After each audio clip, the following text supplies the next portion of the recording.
nimaga niyatlarimizni yozishimiz kerak. Misol uchun, men turmush o'rtog'imni so'kmaydigan inson bo'lishini xohlaganman. Bu narsani xohlaganman va yozganman. Niyat qotganimda shuni har safar aytganman. Bir marta o'qishga ketayotgan bo'lganmiz. Men o'qishga olib ketayotgan bo'lganlar, svetoforda turgan joyimizda bizani orqadan KAMAZ kelib urgan. Eng birinchisi biz bo'lganmiz, orqamizda ikkita mashina, hamma mashina bir-biriga kelib urilgan. Orqada men o'tirgan bo'lganman. Mashina juda ham qattiq silkingan.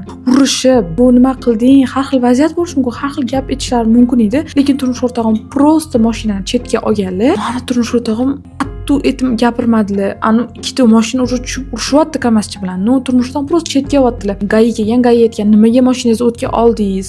Nimaga chetga oldingiz? Nimaga turmas joyda hamma narsani o'lchash uchun deganda, ayolim bor edi, mashinani tushirishim kerak edi, chunki u cho'chib ketdi deganlar. Shunda men aytganman, "Men niyat qilgan inson haqiqatan shunaqa inson edi." Chunki vaziyatlarda biroz agressiya bilan javob beradigan insonlarni yoqtirmasdim. Qanaqadir spokойный bo'lar ishi bo'ldi. Lekin shu narsada shunaqa o'zlarini bosuvli bilan hal qilganlar uchun shunaqa xursand bo'lib ketganman. Maslahatim, nimaga men shu yozinglar deyman, shunaqa munosabatlarni ko'rasizlar, xarakteri juda ham yaxshi xarakterli inson bo'ladi. O'sha xarakterni sizlar yozsanglar, har bitta insondan bittadan terib yozsanglar, nasib qilsa, shunaqa inson sizlarga keladi. Men shunaqa qilib yozib chiqqanman. Men turmush o'rtog'im shunaqa inson bo'lganlar. Shuning uchun ham men har safar niyat qotganingizda esingizdan chiqib qolmasligi uchun ham niyatlaringlarni yozib olinglar deyman. Bu videoni o'zingizga yaqin insoningizga jo'natib, podpiska bo'lishingiz chiqmasin.